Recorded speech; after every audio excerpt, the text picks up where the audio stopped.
Dear students, welcome to the today's class. In today's class, we are going to discuss about the topic Introduction to Optical and Microwave Engineering, presented by Manaka Devi, Assistant Professor, Department of Electronics and Communication Engineering, Hindustan College of Engineering and Technology. These are all the contents of today's presentation.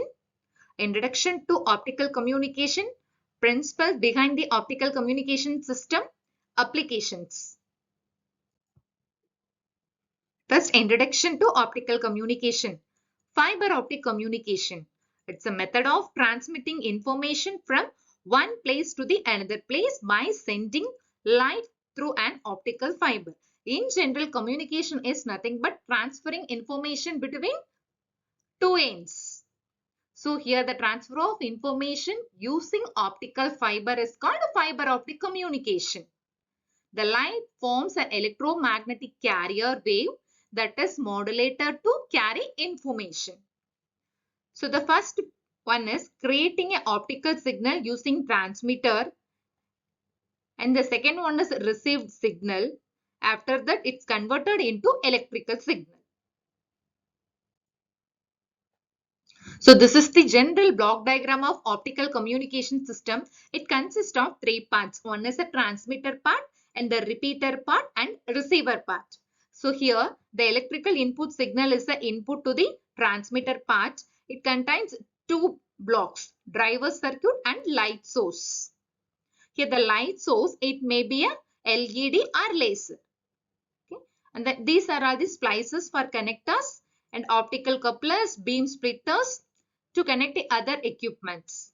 And the next one is repeaters. Here the repeater is used to convert optical received signal into electrical signal. Again, the electrical signal is converted into optical signal and transmitted through the fiber optic cable. In the receiver section, it contains photodetector, which is used to detect the optical signal and converted into electrical signal. This electrical signal is amplified and signal restored, and finally electrical signal output is we are getting. So I already said transmitter section. So transmitter section consists of three parts: driver circuit, light source, connector. In drive circuit, so voltage and current converter. It provides the electrical interface between input circuitry and light source. And the next one is light source. Light source, it converts the electrical input current into the optical signal. We can use LED and laser as a light source. The next one is connector. It is a temporary connection between light source and optical fiber cable. The next one is splices. A permanent connection between fiber to fiber is called splice. So it is classified into two types. One is the fusion and other one is the mechanical. In fusion, glass electrode before installation. In mechanical splices, optical mechanical gel after installation. So there are three methods: V-groove type, 3-tube and ferrule. The third part is a receiver section. So in photodetector, we can use spin photodiode or avalanche photodiode as a photodetector. Here the photodetector, which is used to convert the optical signal into the electrical signal as an output.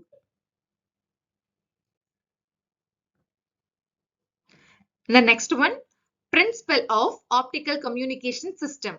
The optical fiber is a device which works on the principle of total internal reflection, by which light signal can be transmitted from one place to the another with a negligible loss of energy. So this is in the first diagram. There are two different mediums. One is the water medium and other one is the air medium. So the refractive index of the air N2 and the refractive index of the water is N1. When the light rays incident from water medium to the air medium, here the signal is refracted. So angle pi 2. So this is a reflection. And the next one is critical angle. When the light signal is incident on the surface or boundary between the air and the water medium, the angle is 90 degree. This is the critical angle. And the third one is total internal reflection. So the angle of incident pi 1, which is equal to the angle of reflection. This is total internal reflection. So any one of these method is followed in the fiber optic communication.